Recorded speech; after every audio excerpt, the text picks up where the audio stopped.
آج ہم نے سورہ دخان کی 31ویں آیت سے تلاوت کرنی ہے اور ترجمہ بھی۔ اعوذ باللہ من الشیطان الرجیم، بسم اللہ الرحمن الرحیم۔ وَلَقَدْ نَجَّيْنَا بَنِي إِسْرَائِيلَ مِنَ الْعَذَابِ الْمُهِينِ من فرعون إِنَّهُ كَانَ عَالِيًا مِنَ الْمُسْرِفِينَ وَآتَيْنَاهُم مِّنَ الْآيَاتِ مَا فِيهِ بَلَاءٌ مُبِينٌ۔ کیا ہوا؟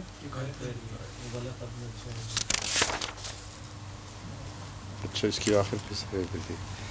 وَلَقَدْ اخْتَرْنَاهُمْ عَلَىٰ عِلْمٍ عَلَى الْعَالَمِينَ وَآتَيْنَاهُم مِّنَ الْآيَاتِ مَا فِيهِ بَلَاءٌ مُبِينٌ إِنَّ هَٰؤُلَاءِ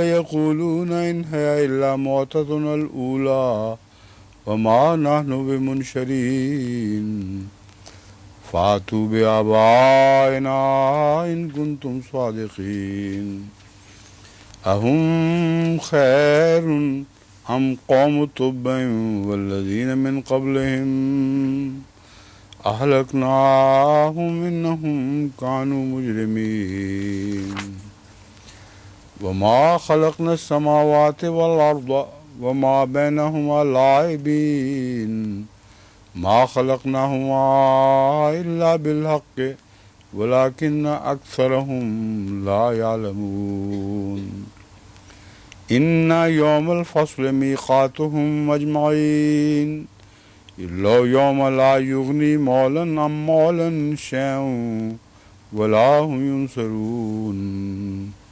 إِلَّا مَن رَّحِمَ اللَّهُ إِنَّهُ هُوَ الْعَزِيزُ الرَّحِيمُ إِنَّ شَجَرَتَ الزَّقُّومِ طَعَامُ الْأَثِيمِ كَالْمُهْلِ يَغْلِي فِي الْبُطُونِ كَغَلْيِ الْحَمِيمِ خُذُوهُ فَاعْتِلُوهُ إِلَىٰ سَوَاءِ الْجَحِيمِ ذُقْ إِنَّكَ أَنتَ الْعَزِيزُ الْكَرِيمُ۔ پھر رہ گئی کہاں سے؟ اچھا، آخری صفحے کی نچلی آیت رہ جاتی ہے مجھ سے۔ خُذُوهُ فَاعْتِلُوهُ إِلَىٰ سَوَاءِ الْجَحِيمِ ثُمَّ صُبُّوا فَوْقَ رَأْسِهِ مِنْ عَذَابِ الْحَمِيمِ ذُقْ إِنَّكَ أَنتَ الْعَزِيزُ الْكَرِيمُ إِنَّ هَٰذَا مَا كُنتُمْ بِهِ تَمْتَرُونَ إِنَّ الْمُتَّقِينَ فِي مَقَامٍ أَمِينٍ فِي جَنَّاتٍ وَعُيُونٍ يَلْبَسُونَ مِن سُندُسٍ وَإِسْتَبْرَقٍ مُتَقَابِلِينَ كَذَٰلِكَ وَزَوَّجْنَاهُم بِحُورٍ عِينٍ يَدْعُونَ فِيهَا بِكُلِّ فَاكِهَةٍ آمِنِينَ لَا يَذُوقُونَ فِيهَا الْمَوْتَ إِلَّا الْمَوْتَةَ الْأُولَىٰ وَوَقَاهُمْ عَذَابَ الْجَحِيمِ فَضْلًا مِّن رَّبِّكَ ذَٰلِكَ هُوَ الْفَوْزُ الْعَظِيمُ فَإِنَّمَا يَسَّرْنَاهُ بِلِسَانِكَ لَعَلَّهُمْ يَتَذَكَّرُونَ فَارْتَقِبْ إِنَّهُم مُّرْتَقِبُونَ بسم اللہ الرحمن الرحیم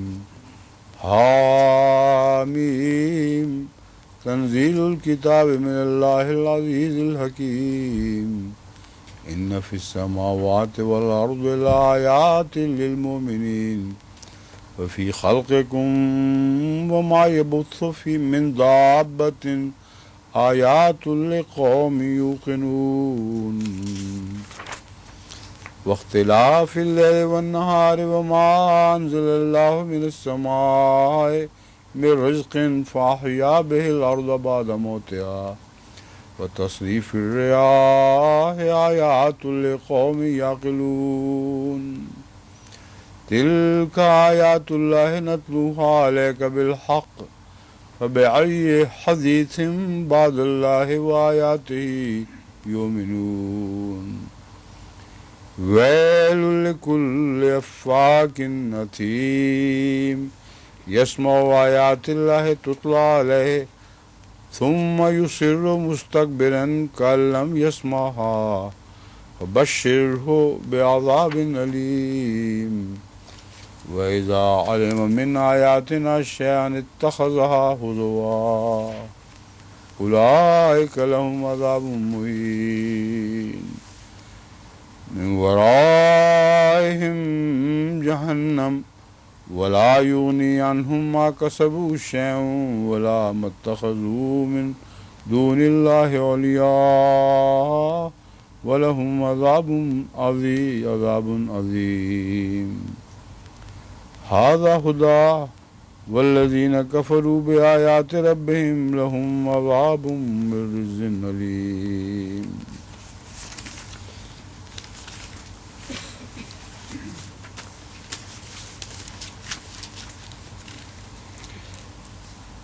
وَلَقَدْ نَجَّيْنَا بَنِي اسرائیل اور یقیناً ہم نے بنی اسرائیل کو نجات بخشی تھی ایک رسوا کن عذاب سے من فرعون کی طرف سے نجات بخشی تھی فرعون سے یا نجات بخشی تھی اس عذاب سے جو فرعون کی طرف سے عائد کیا گیا تھا. یہ دونوں معنی بیک وقت اطلاق پاتے ہیں. انہو کان عالیا من المسرفین یقیناً وہ حد سے تجاوز کرنے والوں میں سے ایک بہت جبار شخص تھا. عالین اونچے کو بھی کہتے ہیں اور جبار کو بھی کہتے ہیں جو اپنے آپ کو کسی قوم پر مسلط سمجھتا ہو, اپنے سے اونچا کسی کو نہ دیکھتا ہو. تو ڈکٹیٹر یا جبار کا ترجمہ بھی درست ہے. انہو کانا عالیا من المسرفین یقیناً وہ حد سے تجاوز کرنے والوں میں سے ایک بہت جبار شخص تھا. وَلَقَدْ اخْتَرْنَاهُمْ عَلَىٰ عِلْمٍ عَلَى الْعَالَمِينَ اور ہم نے ان کو کسی علم کی وجہ سے سب جہانوں پر ترجیح دی تھی. جن سے وہ اپنے آپ کو اونچا سمجھتا تھا ان کو بے وجہ ترجیح نہیں دی گئی تھی, کسی علم کی بنا پر ترجیح دی تھی. وَآتَيْنَاهُمْ مِنَ الْآيَاتِ مَا فِيهِ بَلَاءٌ مُبِينٌ اور ہم نے انہیں بعض نشانات عطا کیے تھے جن میں کھلی کھلی آزمائش تھی. إِنَّ هَٰؤُلَاءِ لَيَقُولُونَ یقیناً یہ لوگ ضرور کہیں گے إِنْ هِيَ إِلَّا مَوْتَتُنَا الْأُولَىٰ وَمَا نَحْنُ بِمُنشَرِينَ اس پہلی موت کے سوا ہماری اور کوئی موت نہیں اور ہم اٹھائے جانے والے نہیں. فَاتُوا بِآبَائِنَا إِن كُنتُمْ صَادِقِينَ بس ہمارے آباء و اجداد کو واپس لاؤ اگر تم سچے ہو. فاتو بآبائنا سے مراد ہے ان کو لے آؤ, واپس کا مضمون اس میں شامل ہے. یعنی یہ کوئی زائد لفظ نہیں بلکہ اس محاورے میں یہ بات شامل ہے. فاتو بآبائنا ہمارے آباء و اجداد کو لاؤ, مراد ہے واپس لے آؤ. ان کنتم صادقین اگر تم سچے ہو. اہم خیر ام قوم تبع والذین من قبلہم اہلکناہم انہم کانوا مجرمین کیا یہ لوگ بہتر ہیں یا تبع کی قوم اور وہ لوگ جو ان سے پہلے تھے, ہم نے ان کو ہلاک کر دیا, یقیناً وہ سب مجرم تھے.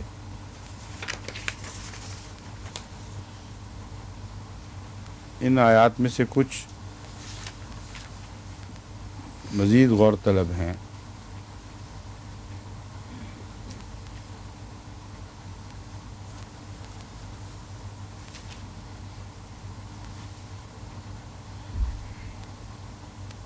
وَلَقَدِ اخْتَرْنَاهُمْ عَلَىٰ عِلْمٍ عَلَى الْعَالَمِينَ،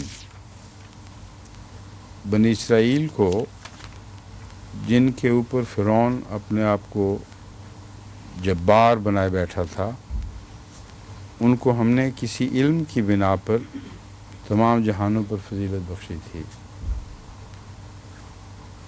یہ جو علم کی بنا پر فضیلت بخشی تھی، اس میں ایک حصہ تو ایسا ہے جس میں عالمین کا لفظ محدود معنوں میں استعمال ہوا ہے، اور اس زمانے کے عالمین مراد ہیں جس زمانے میں ابھی اسلام ظاہر نہیں ہوا تھا، کیونکہ اس کے بعد اسلام کو سب جہانوں پر فضیلت بخشی گئی ہے مسلمانوں کو۔ لیکن ایک پہلو ایسا ہے جو ابھی بھی جاری ہے، اور وہ علی علم کے معنوں میں ہے۔ یہود کو ابھی تک علمی فضیلت سارے جہانوں پر ہے، اس زمانے کے جہانوں پر بھی اور پہلے زمانوں پر بھی تھی، اور یہ علم علی علم کا لفظ ظاہر کر رہا ہے کہ کسی علم کی بنا پر، وہ علم ان کا علم بھی ہو سکتا ہے جو یہود کا علم تھا، اور آج تک ساری دنیا اس بات کی گواہ بنی بیٹھی ہے کہ تمام دنیا کی سائنسز پر ان لوگوں کا قبضہ ہے، اور اسی قبضے کی بنا پہ ان کو دنیا پر فضیلت ہے۔ وہ علمی برتری کو ان سے نکال دیا جائے تو یہود کی کوئی بھی حیثیت باقی نہیں رہتی۔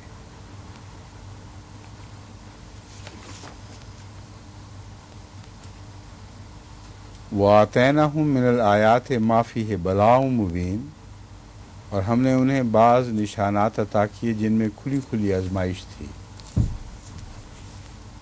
ان نشانات میں سے ایک یہ بھی ہے کہ علم کو کیسے استعمال کرتے ہیں، کیا بنی نوع انسان کے فائدے کے لیے یا ان کے نقصان کے لیے؟ تو اس آزمائش پہ یہ پورے نہیں اترے،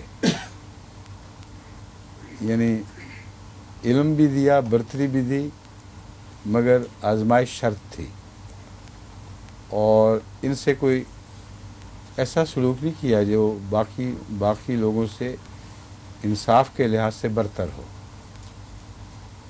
جو کچھ انہیں عطا کیا اس میں ان کی جانچ کی گئی ہے، اس میں ان کو آزمایا گیا ہے کہ اپنے علم کو صحیح معنوں میں استعمال کرتے ہیں، یا علمی برتری کو صحیح معنوں میں استعمال کرتے ہیں یا غلط معنوں میں۔ ان ہؤلاء لیقولون ان ہی الا موتتنا الاولی وما نحن بمنشرین، یہ لوگ یقیناً کہیں گے کہ اس پہلی موت کے سوا ہماری اور کوئی موت نہیں، اور ہم اٹھائے جانے والے نہیں ہیں۔ اس پہلی موت کے سوا ہماری کوئی موت نہیں، اس کا کیا مطلب بنتا ہے؟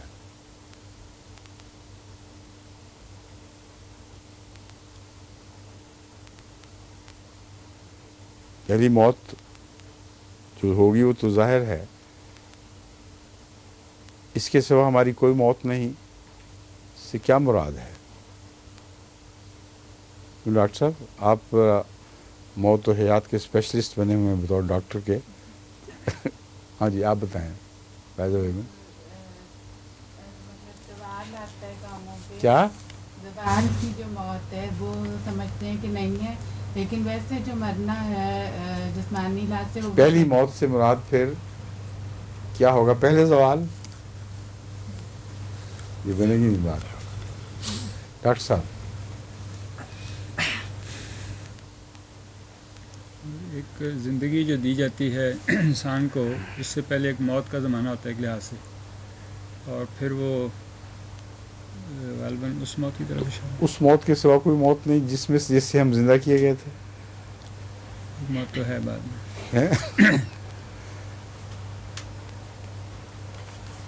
ماجد صاحب اس وقت گہرے غور و فکر میں مبتلا ہیں۔ کیا سوچا آپ نے؟ ماجد صاحب نہیں، معاف کرنا مومن صاحب۔ ہاں،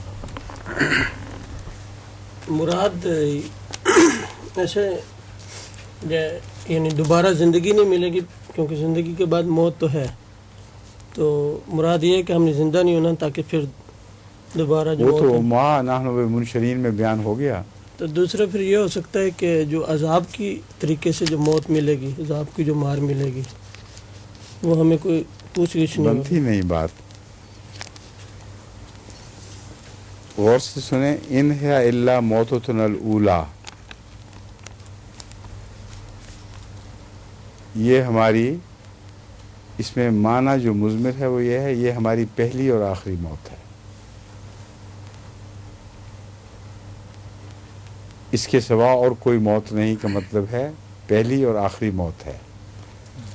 تو اس سے پہلے مردوں سے جو جی اٹھائے گئے تھے اس کا انکار ہے کہ کوئی ہمیں زندہ کرنے والا نہیں تھا،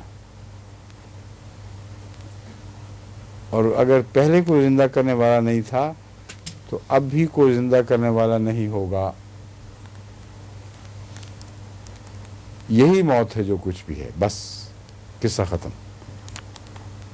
نہ پہلے کوئی موت واقعہ تھی، نہ اس موت کے بعد پھر اس موت سے اٹھایا جانا مقدر ہے۔ گویا ایک دوسری قسم کی موت جس کے بعد جی اٹھتے ہیں لوگ، وہ موت نہیں ہے۔ سمجھیں اس معاملے کو؟ الا موتتنا الاولی، سب کچھ یہی ہے جو ہم مرنے میں لگے ہیں۔ اس موت سے پہلے کوئی موت نہیں تھی، وہ خود بخود زندہ چلے آ رہے ہیں، اور یہی موت ہے جو ہمیں مار دے گی۔ اس موت کے بعد ہمیں اٹھایا نہیں جائے گا، یعنی وہ موت جو تم کہتے ہو کہ جس موت سے اٹھایا جانا مقدر ہے، وہ موت ہے ہی کوئی نہیں۔ جس موت کا اے رسول تو دعویٰ کرتا ہے کہ جس کے بعد اٹھایا جانا مقدر ہے، وہ کوئی موت نہیں ہے۔ ہم اس موت کا انکار کر رہے ہیں۔ پہلے سے خود بخود زندہ ہوئے، خود بخود ہی مر جائیں گے، یہی ایک موت ہے، اور اس کے سوا وہ موت نہیں ہے جس کو تم سمجھتے ہو کہ اس موت سے دوبارہ جی اٹھنا ہے۔ تو پہلی موت سے بھی جی اٹھنے کا انکار ہے، دوسری موت سے بھی جی اٹھنے کا انکار ہے اصل میں۔ اور وہاں وہ موت مراد ہے جو مسلمان مراد دیتے تھے، جو رسول اللہ صلی اللہ علیہ وسلم جس موت سے ان کو متنبع کرتے تھے کہ یہ آخری موت نہیں ہے۔ تو پہلی موت کا بھی انکار اور آخری موت کا بھی انکار، اس ایک فکرے کے اندر یہ ساری باتیں اکٹھی ہو جاتی ہیں۔ خلاصہ کلام یہی ہے، وما نحن بمنشرین، ہم اٹھائے بہرحال نہیں جائیں گے۔ اور اس کے ثبوت میں وہ یہ کہتے ہیں فاتو بآبائنا ان کنتم صادقین، اگر تم سچے ہو کہ لوگ اٹھائے جا سکتے ہیں اور یہی موت آخری نہیں ہے۔ اولا کے معنوں میں اولا اور اخرا دونوں شامل ہیں، یہ میں اصرار کر رہا ہوں، جو اگلی آیت سے بالکل واضح ہو جاتا ہے۔ اگر تم اس کے منکر ہو کہ یہی موت ہے اور یہی آخری موت ہے، تو پھر پہلے آباء و اجداد جو مر گئے تھے ہمارے قول کے مطابق تو ان کو نہیں اٹھنا چاہیے تھا۔ ہمارے عقیدے کے مطابق تو وہ ختم ہو گئے، کیونکہ یہی موت ہے بس۔ تمہارے عقیدے کے مطابق یہی موت نہیں بلکہ اس موت کے بعد پھر زندہ کرنا بھی ہے۔ اگر تم درست ہو، ان کنتم صادقین، تو پہلے آباء و اجداد کو زندہ کر کے لا کے دکھاؤ۔ یہ ایسی قطعی دلیل دی ہے انہوں نے اپنی طرف سے، اتنی مضبوط دلیل ہے کہ اس کا بظاہر جواب ممکن نہیں۔ تم جو کہتے ہو کہ زندہ ہو سکتے ہیں مرنے کے بعد، تو ہمارے پہلوں کو، مرے ہوئوں کو زندہ کر کے دکھاؤ۔ اس کا کیا جواب دیتا ہے قرآن کریم؟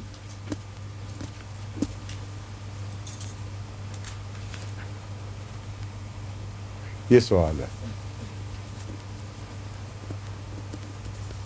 پہلا جواب تو منشرین میں آ چکا ہے. قرآن کریم جس نشر کا دعویٰ کرتا ہے وہ حشر نشر اس دنیا میں روحوں کو واپس بلا کر نہیں کیا جائے گا. اس لیے یہ دلیل ہی جھوٹی ہے. اگر حشر نشر اس دنیا میں ہونا ہے، اس دنیا میں ہونا ہی نہیں، تو پھر ان کا یہ دعویٰ کہ ہمارے آباء و اجداد کو لا کے دکھاؤ، یہ بالکل اپنی طرف سے من گھڑت بات ہے. قرآن کہہ ہی نہیں رہا کہ اس دنیا میں اٹھائے جاؤ گے تم دوبارہ. قرآن تو یہ فرما رہا ہے کہ اس دنیا سے چھٹی ہوگی اور اس دنیا میں اٹھائے جاؤ گے. تو آباء و اجداد کو لانے کا کیا سوال پیدا ہوا؟ سمجھ گئے؟ یہ دلیل قرآن کریم کی ان آیات میں مضمر ہے. ان کی دلیل لغو و بے معنی ہے. وہ سمجھ ہی نہیں رہے بات کو کہ جی اٹھانے سے مراد کیا ہے. وہ سمجھتے ہیں چونکہ اور آخرت ہو ہی نہیں سکتی، اس لیے اگر جی اٹھنا ہے تو یہی جی اٹھنا ہے. قرآن کہتا ہے ہم یہ کہہ ہی نہیں رہے کہ یہاں جی اٹھنا ہے. اس لیے وہ اصرار کرتے ہیں کہ ہمارے آباء و اجداد کو جو پہلے گزرے تھے ان کو لا کے دکھاؤ. اہم خیر ام قوم تبا والذین من قبلہم. تبا کا ذکر قرآن کریم میں اصحاب الایکہ کے ساتھ بھی ملتا ہے. جہاں قرآن کریم میں اصحاب الایکہ کا ذکر ہے وہیں تبا کا بھی ذکر ہے. اور یہ سوال اٹھتا ہے کہ یہ کون لوگ تھے تبا؟ قرآن کریم کی یہ آیت روشنی ڈال رہی ہے اس پر. آبائنا، یہ عربوں کے آباء و اجداد تھے.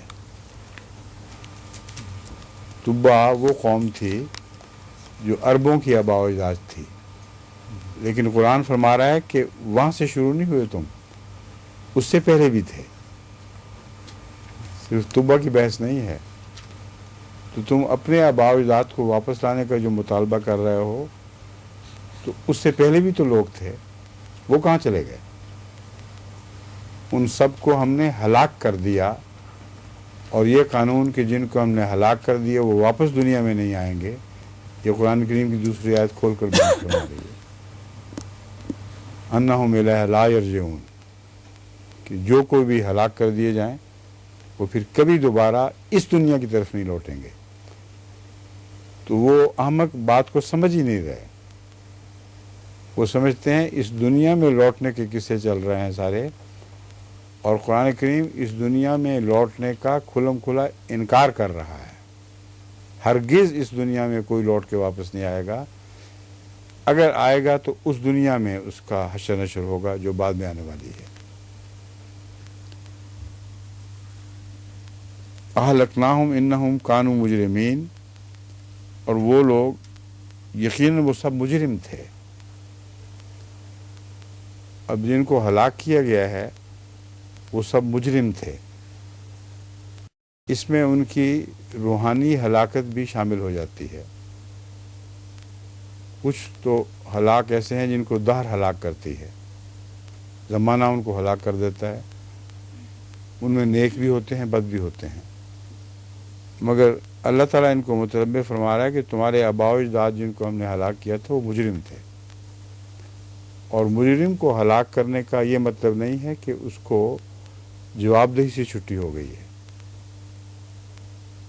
بلکہ ان کو لازماً اپنے اعمال کی جواب دہی کے لیے کہیں پیش ہونا ہے. وہ میدان حشر ہے جس کی طرف قرآن کریم اشارہ فرما رہا ہے کہ ان کو ضرور وہاں پیش ہونا ہے. یہ استنباط قرآن کریم کی بعض دوسری آیات سے بھی ہوتا ہے، جس سے پتہ چلتا ہے کہ ہم نے تجھے باطل، جس میں لکھا ہے باطل نہیں پیدا کیا. باطل پیدا ہونے کا ایک مفہوم یہ ہے کہ حادثاتی طور پر اتفاقاً تم پیدا نہیں ہوئے، بلکہ کسی مقصد کی وجہ سے پیدا ہوئے ہو. اگر اس مقصد کو پورا نہیں کرو گے تو لازماً تمہارا حساب کتاب ہونا چاہیے. اس لیے یہاں جو اہلکناہم مجرمین کا ذکر ہے، یہ مراد ہے کہ چونکہ وہ مجرم کے طور پر ہلاک کیے گئے تھے